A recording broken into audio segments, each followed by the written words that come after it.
Do no harm.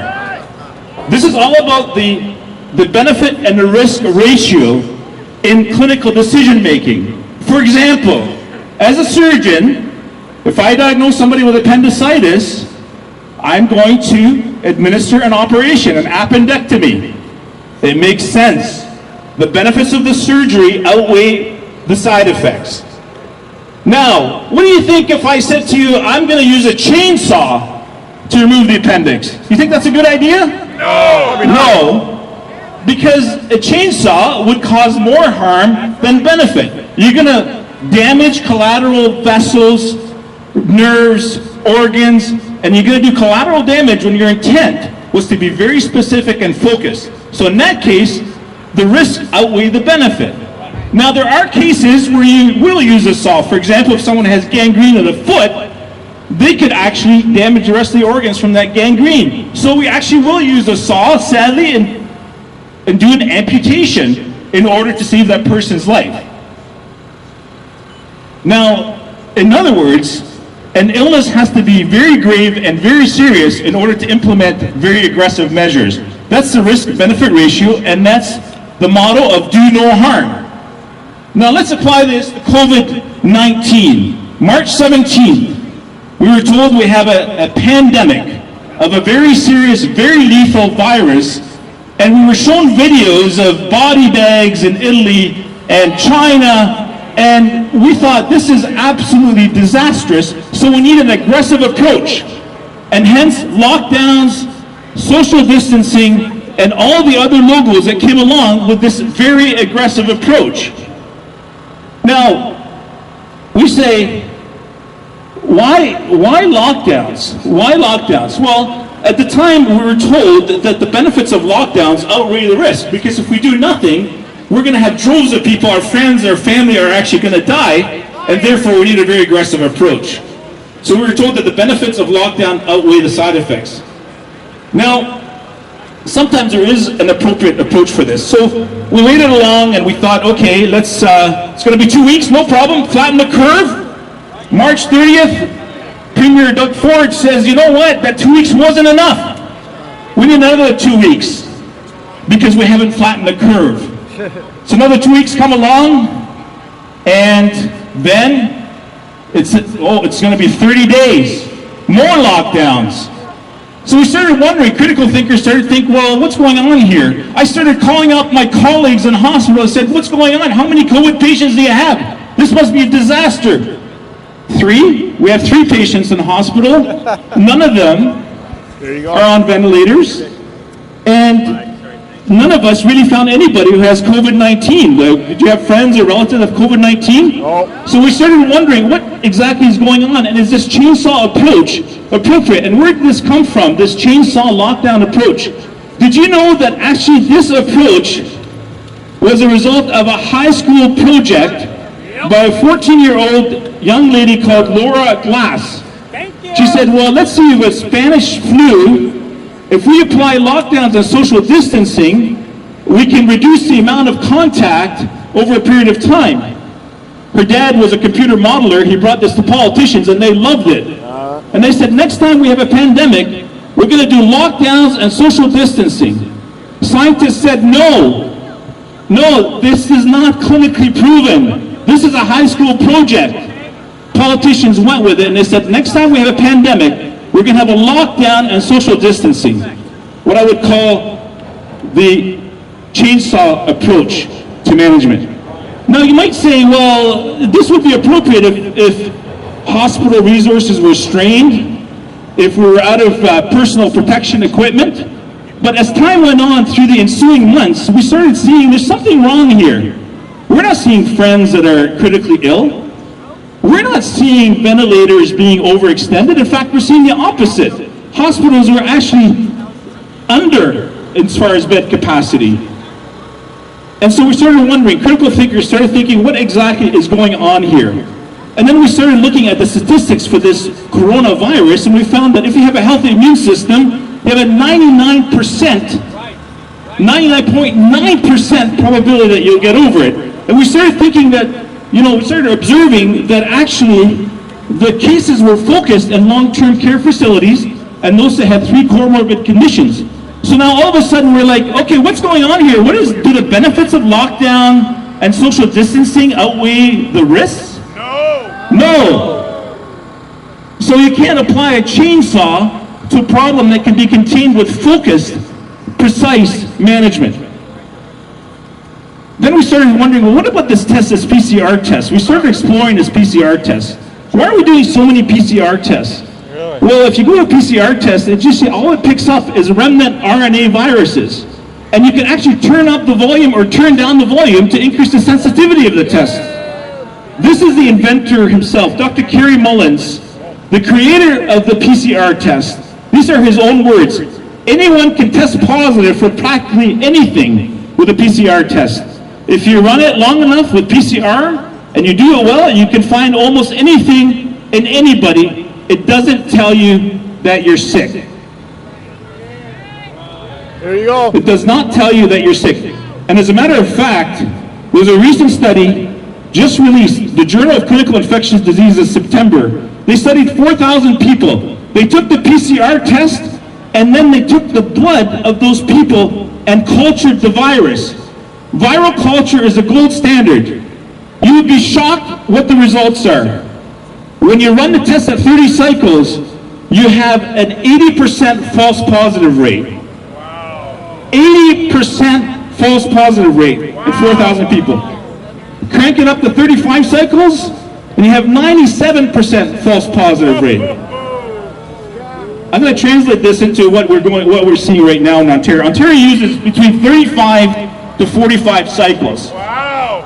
Now, we actually have an admission by a public health official, Dr. Jeffrey, and she said that there's approximately 50% false positive rate. So the government officials actually admitted to 50% false positive rate.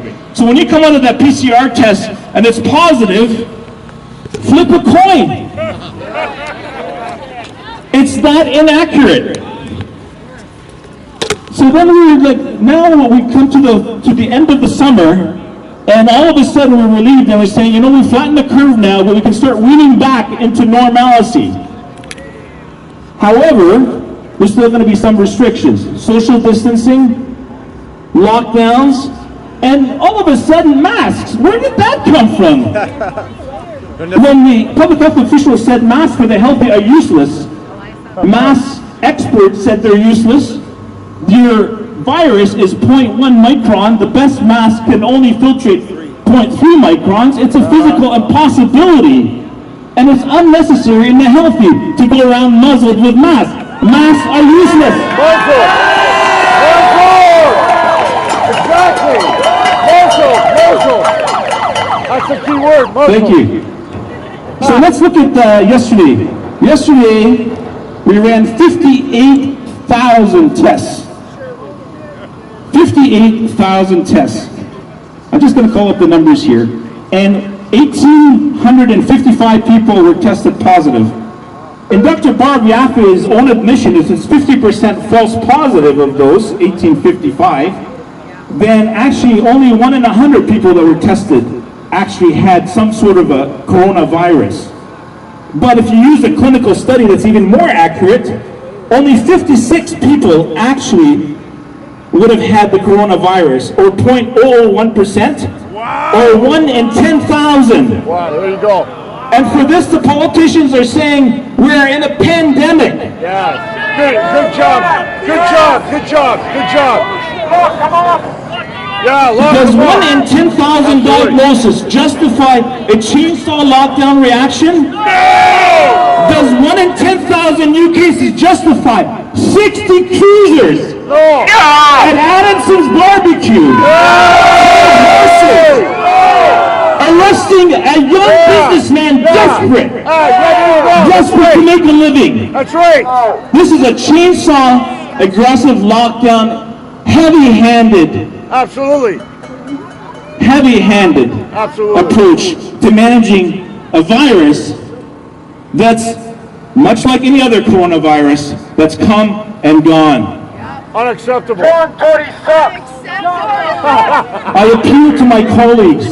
Remember first day of medical school, Dr. Tan, Dr. Davila. I appeal to you to remember do no harm and get a second opinion, please, from 50,000 physicians that have said to you the lockdown is an overstep. This is not medicine. That's right. Absolutely it's not. Davila is a piece of shit. Okay.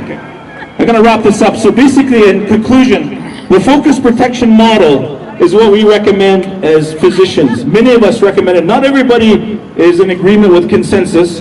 There are others, in fairness, that agree with the public health approach of the lockdowns and social distancing.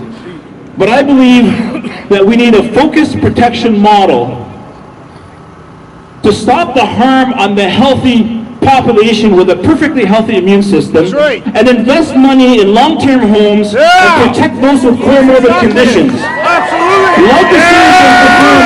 Like a surgeon performing a precise appendectomy, we need focused protection and stop using the chainsaw to destroy the lives of young business people trying to make a living. That's right.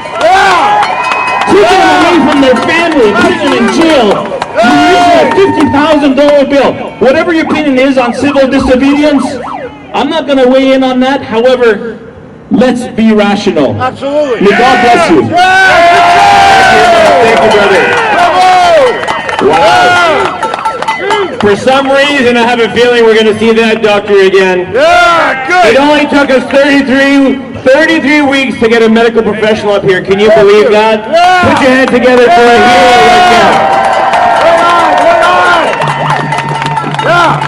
For all the medical professionals that are watching this right now, come on, people. Don't be afraid. Don't leave us out in the cold. Come and inform the fellow Torontonians, Canadians, and the rest of the world watching what's going on here, what's truly happening in the medical industry. Absolutely. Don't be afraid. Don't be afraid. Now, just to help this out along the same thread here, is we're going to bring up a lady here who recently moved to Toronto and is very concerned about her family, as much as all are, through all of this madness.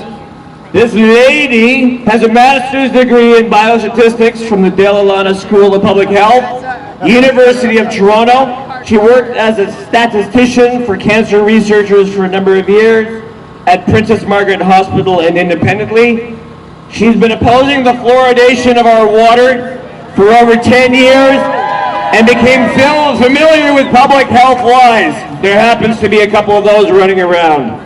She's also learned Reiki, which is a good holistic approach to health, and gave treatments professionally for years. Recently, she discovered that the COVID-19, through the Freedom of Information Act, has never been isolated, thus making this whole lockdown completely illegal. But I will let her tell you about this. Recently, though, she was fired from her work for not wearing a mask. Can you believe that? I think we've been hearing this kind of stuff been going on. So put your hands together for Christine Massey!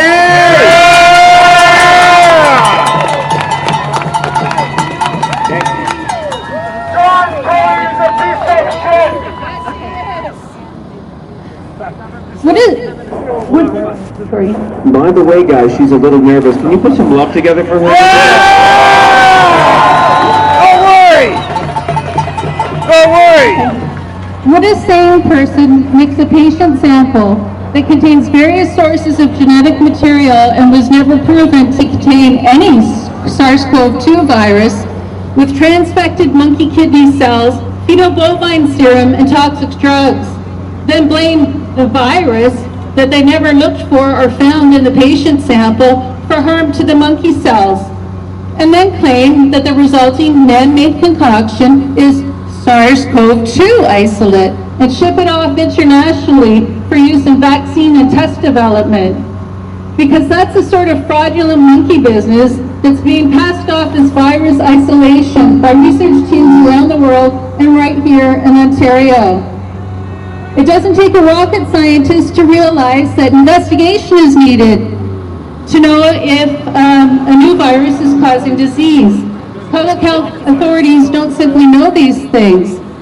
They're are well-established, logic-based steps known as Koch's postulates that have been taught for decades in universities as the accepted means of determining whether a microbe is the cause of a disease. 200 years. A modified version of Koch's postulates can be used to work with a suspected virus. The gold standard. A primary essential step in Koch's postulates is isolation, also known as purification. Separate the thing of interest from the diseased host and everything else. Then one could do experiments with a purified, uncontaminated thing to see if it can replicate in host cells, cause the same disease when introduced into another host, etc. But without the isolation step, one hasn't really even begun to investigate whether a new virus is causing disease. Nevertheless, if you read the method sections of the published papers claiming to have isolated SARS-CoV-2, SARS-CoV-2 being the name of the alleged COVID-19 virus, Never been you find that in practice, virologists have actually been doing the exact opposite of isolating anything.